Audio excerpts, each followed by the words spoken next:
So big week for Australia this week. We had the RBA monthly meeting in August. Obviously, they increased the cash rate by 50 basis points again, so we're now at 1.85. We're expecting inflation to peak at 7.7 to close to 8%.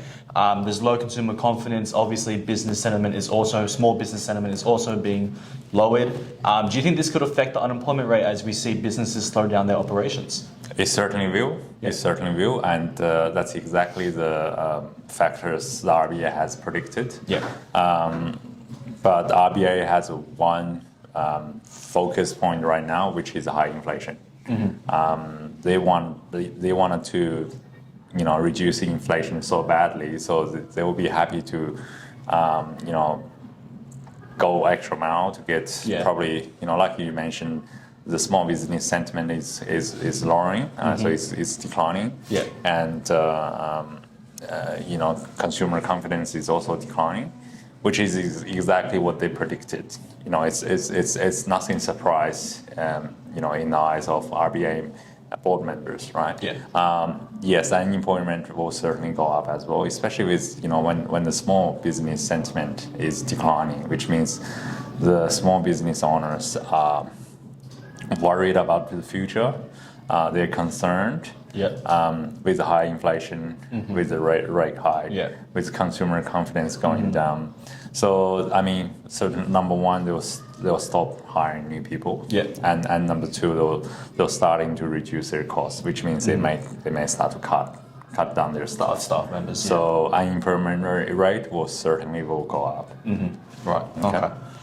Just to follow up, do you think with all these interest rate hikes from the RBA, do you think it's possible we may over tighten and actually go into a recession? Good question. I think we probably will avoid a recession because the Australian economy is so strong. Yeah. When RBA makes those rate hike decisions, they look into a broad view of factors. They consider a lot of data points rather than just whether they're going to crush the housing market or the stock market, right? So overall, the economy is very, very strong.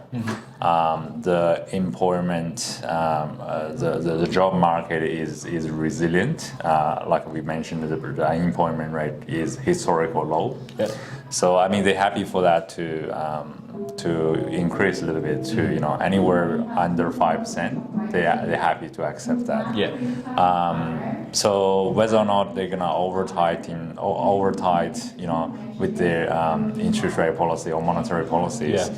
Look, I don't think so. Again, you look into historical interest rate data, we're still very close to historical low interest rate. Yeah. So, you can't really call that over tightening monetary policy, right? We're not very near that, right? So people just have to understand that and plan for how their family household debts or spendings in the next few months, I guess. Yeah. Okay.